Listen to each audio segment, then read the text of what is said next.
Sorry, a fire where? Flat 16 Greenfield Tower.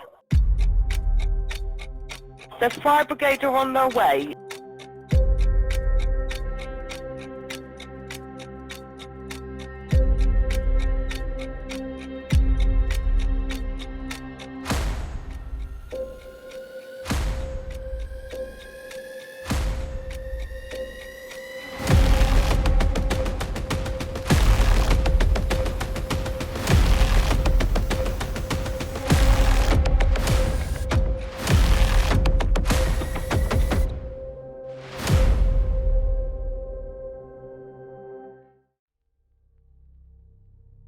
The bustling metropolis of London, with its iconic landmarks and dynamic cultures where 8 million people call home, would soon become the scene of unimaginable horror as the city would bear witness to one of the worst fires since World War II. In the late hours of Tuesday, 14th of June at precisely 12:54 AM, a 999 call would be made reporting that a fire had started inside Grenfell Tower. Fire brigade? Yeah, hello, hi, in the fire, flat 16 Greenfield Tower. Sorry, a fire where? Flat 16 Greenfield Tower. Flat 16, and what's the postcode? W111TG. W111T for 1TG. Tango. Yeah, but can you quick please? Yeah, would you just, I have to get the address. Okay, Glen... Flat 16 Greenfield Tower, W111TG. The fire brigade are on their way. Are you outside? Yeah, I'm outside. Yeah, well the fire engines are on their way. Just tell me how many floors you got there. It's the fourth floor. Right, Alright, okay. quick. They're on their It's way burning. already. Yes, I know it's burning, but they are on their way. You've only just called, as long as you're okay. Yeah? Okay.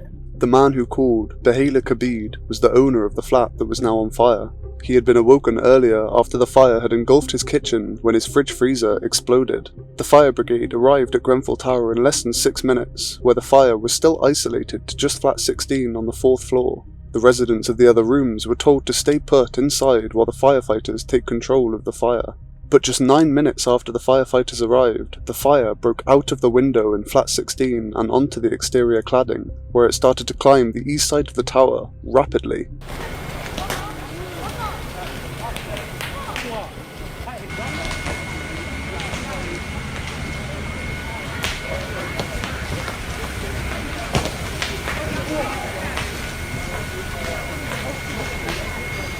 A few minutes later, firefighters decided to enter flat 16 and try to put the fire out from the source, but unfortunately it would be far too late. Going up 2-3 floors and coming out the 2nd floor above the gym.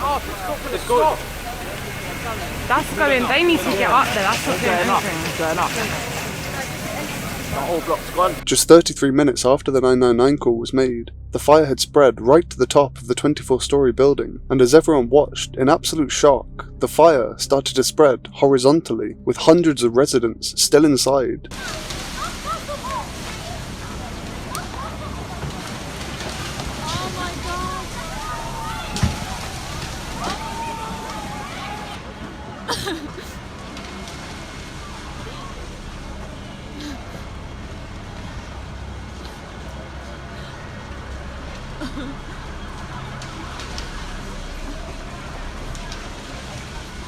At 2:35 AM, authorities realised that the stay put policy is no longer an option, and the firefighters began desperately trying to save whoever they could from inside the building. But the amount of panicked people in the hallways, along with rescuers bringing out people in various states and conditions, meant that the progress was slow, and on the higher floors it would only get worse as the smoke grew thicker, and no numbers on any doors after the 5th floor made the search extremely difficult. Upon reaching higher floors, the firefighters realised they would not have enough oxygen to continue the search and make it out themselves. People from below watched in horror as the residents screamed for help from their windows. Trapped by the thick hot smoke that filled the corridors of the burning building, they were desperately waiting, pleading and hoping for somebody to save them. But unfortunately, for 72 people, nobody would come. Okay, Don't open the front door. You're going to bring the smoke in. okay. You're not going to be able to breathe. You're I'm just scared gonna maybe someone outside. They're in the other flat.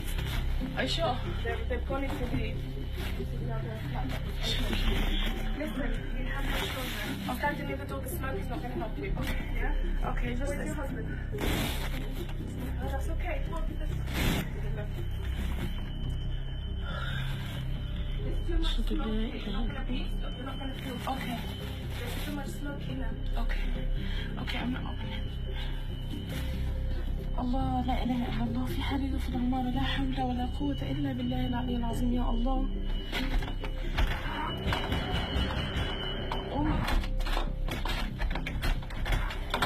Hello, come here. Come here. Hello. Hello. Come. Quick. By around 4:30 AM, the fire had engulfed the entire building. People watched in disbelief as everything and everyone they cared about smouldered into ash. The tower burned for 60 hours until it would finally be put out. The message that the residents were given to stay put gave them a false sense of security inside their flats.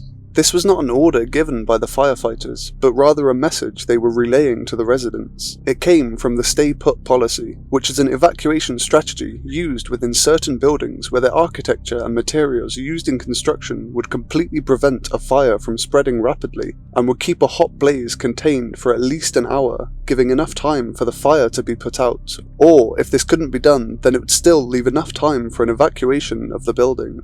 However, Grenfell's recent renovation had completely changed this heavily fire-resistant structure into an accident waiting to happen. The non-profit Kensington and Chelsea Tenant Management Organisation, who was in charge of managing Grenfell Tower, gave an £8.6 million refurbishment contract to Ryden, a facilities management and property maintenance company, to refurbish Grenfell Tower. But what prompted them to pick Ryden was the statement from Ryden in 2014 declaring that they could save almost £300,000 during the refurbishment by switching from the originally specified zinc cladding to plastic-filled aluminum panels. Aside from this extremely flammable cladding, the refurbishment also included the installation of insulation and PVC window frames to improve thermal performance. But the insulation was also highly flammable, and the PVC window frames were far less fire resistant than the previous ones. On top of this, the window frames were not even the adequate size for the windows, making them not airtight. Yet somehow this would all be completely overlooked. But by who exactly is still in debate. Just 2 months before the Grenfell fire, a different fire had broken out in London at Shepherd's Court, a similar high-rise building. This would prompt the London Fire Brigade to write to local authorities advising them to check the cladding materials of all their structures. But this message would clearly fall on deaf ears. And yet, even today, still hundreds of other buildings are still at risk with this same cladding still in place. The official report about what caused the Grenfell Tower fire has been delayed again and again due to the complexity of the investigation. The report is likely to be thousands of pages long. The amount of oral and documentary evidence collected makes the drafting of a report a very time-consuming task. As of now, in March 2024, there has been no criminal charges or ongoing court proceedings.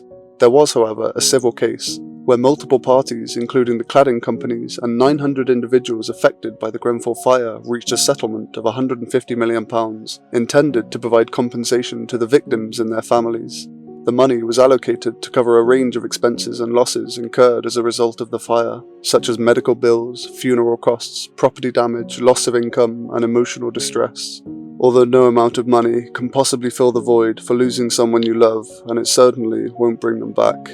The 72 souls that died that day are still waiting to see justice for what was clearly gross misconduct on either the cladding company's part or the landlords of Grenfell Tower.